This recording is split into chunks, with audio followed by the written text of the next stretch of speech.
Պանավիրյան Սամանդրական դատարանի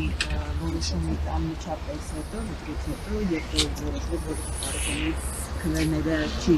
բավարարում մասնախորհրդարան, ունեցավ այս խզարկությունը միջապես առաջի աշխատանքային օրը։ Սպասում էին այդ վճռին։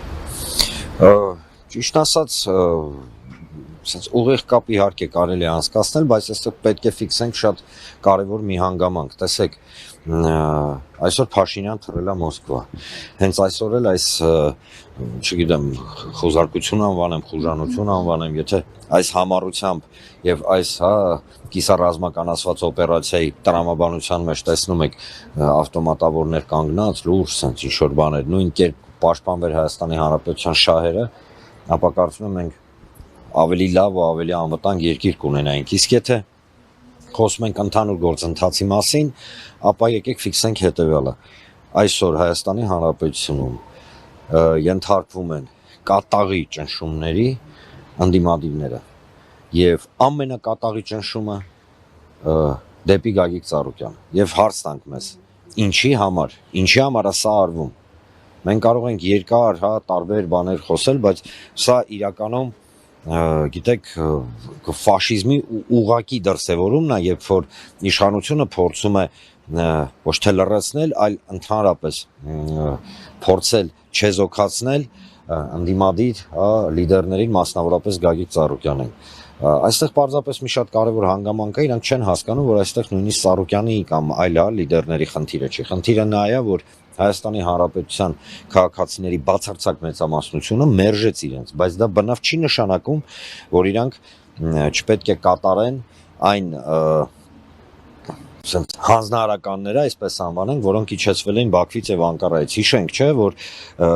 գոյություն ունի սահմանադրության փոխման գործընթաց, որը արդեն իսկ Ադրբեջանում անվանում են Արևմտյան Ադրբեջանի սահմանադրության ներդնում Հայաստանում, այսինքն սրանք ինչ պատմեն, ինչ հեքիաթներ պատմեն Չորրորդ Հանրապետություն եւ այլն, սա ուղիղ կապ ունի Ադրբեջանի նպատակների հետ եւ իրենք բնավ դա չեն թաքցնում։ Խոսքը գնում է այս իշխանության ազիզ աղբեր Ադրբեջան եւ Թուրքիայի մասին։ Երկրորդը դա Հայաստանի Հանրապետության տարածքների հանձնում շինծու անկլավների տեսանկյունից, դա նույն ադրբեջանցիների բնակեցման թեման է, որը Անկարան եւ Բաքուն չնայած սրանք իրանց ճղում են, որ տես բան չկա, բայց ներողություն էլի որ ճղելով չի։ Մենք փաստերի վրա ենք հենվում։ Նաեւ իմիջիայլոց Հայաստանի Հանրապետության արտաքին հետախուզության ծառայության զեկույցին, որը հրապարակվել էր տարվա սկզբում եւ որտեղ ադրբեջանցիների բնակեցման թեման ներկայացվել որպես ուղիղ վտանգ, բա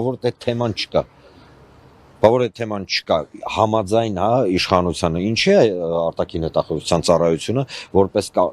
շատ վտանգավոր գործընթաց բնորոշում։ Վերադառնալով Գագիկ Ծառուկյանի շուրջ տեղի ունեցող գործընթացները պետք է ֆիքսենք հետեւյալը. այն ինչ կատարում է Գագիկ Ծառուկյանի հետ, դա գործողություն է, որի հիմնական նպատակն է փորձել ջարդել պայմանական ընդդիմությանը։ Եվ այստեղ շատ կարևոր է հասկանալ հասարակության արձագանքը, որովհետև Ժորժ ջան, ստե միայն Ծառուկյանի խնդիրը չի։ Սա բոլորի խնդիրն է, նույնիսկ այն մարդկանց, ովքեր այսօր միգուցե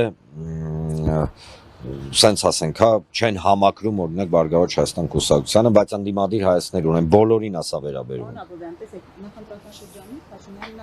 Հայտարարում է, որ կնստացնեն բոլորին, ոնց կսարքեն բոլորին, այսինքն այս սպասելի գործողություն չի ունեն դեպքում։ Չէ, ես մի անգամից ասեմ, սա անակնկալ չի, ես ձեզ վստահեցնում եմ, սա անակնկալ չի ոչ Գագիկ Ծառուկյանի համար, ոչ Բարգավաճ Հայաստան կուսակցության անդամների, ոչ էլ յուրաքանչյուր Հայաստանի Հանրապետության քաղաքացու, ով ունի նվազագույնը տրամաբանություն։ Բա ինչ պետք է անեն, բա իհարկե իրենք գործում են լրիվ հակապետական եւ հակահայկական տրամաբանության ներքո։ Հարց, այդ ինչ արել Ծառուկյանը, որ որոշել են սենց առավոտ 7-ին ավտոմատավորներով, քիչ ամնում ուղաթիռներով իջնեն, չգիտեմ ինչ արել։ Դա շատ հետաքրքիր է, էլի։ Ինչ արել։ Բանը ասես որ վտանգավոր հանցագործների դեպքում են այսպիսի դիմակավորված եւ զենքերով գալիս։ Բան ինչ-որ շոու անելու համար։ Այսինքն մարդուն, ով առավոտից երեկո խոսում էր հանրային համերաշխության մասին, խոսում էր Հայաստանի Հանրապետության շահերի մասին, խոսում էր, որ պետք է դուրս գալ, հա, այս շրջանակից իրար խժռելու ատելու, ինքը տենց որակավորումա որպես բան, հա, հանցագործ։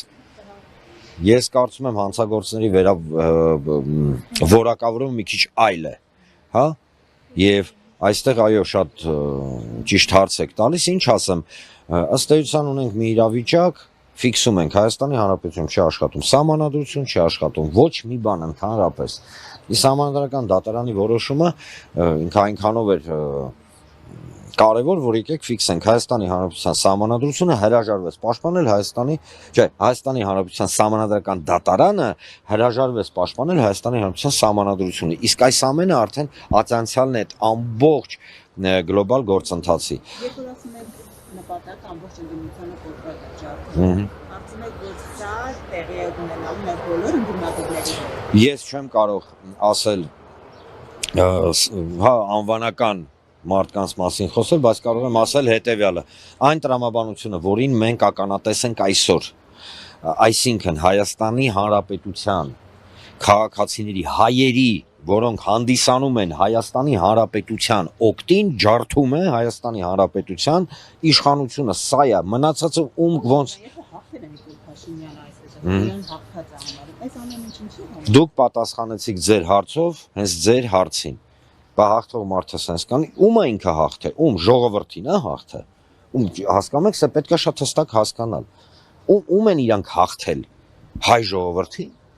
Պարոն Աբովյան, Բարգավաճ Հայաստանը քաղաքացիական պայմանագրին ազգային ժողովում խանգարելու էր, ինչի հետևանքով ԿԸՀ-ն 3.996 հարյուրորդական ձայները բավարար չհամարեց, որպեսզի Բարգավաճ Հայաստանը անցնի ազգային ժողով։ Հիմա ԲՀԿ-ն ինչով է խանգարում նրանց։ Խնդիրը ազգային ժողովի մեջ չի, մենք բազմաթիվ անգամ ասել ենք, մեր մոտ խնդիրը մանդատները չեն, մեր մոտ խնդիրը, չգիտեմ, այդ բասկաթորները, կրեսլոները, դա չի մեր խնդիրը։ Մեր խնդիրը Հայաստանի Հանրապետության անվտանգային, տնտեսական, քաղաքական նվազագույնը այդ համակարգի անվտանգային ձևավորումն է։ Ինչի համար են անում հիմա։ Ես այլ բացատրություն, քան գիտեք ոնց նախապատրաստում են Հայաստանի Հանրապետությունը այն գործընթացների, որոնք կրկնեմ, հրահանգավորված, իջացված են Բաքվից եւ Անկարայից։ Դուրները գա, չգա, հասկանում եք, մարդիկ հետներս համաձայնվեն, չհամաձայնվեն, բայց տրամաբանությունը հստակ սա է ցույց տալի։ Հստակ Ժորժ ջան, մենք կարող ենք իրար հետ կռիվ անել, մածունը սևա թե սպիտակ, բայց դրանից ինքը սև չի դառնում, չէ՞։ Նույնը այստեղ։ Շատ պարզ, պարզունակ, շատ հստակ իրավիճակ է։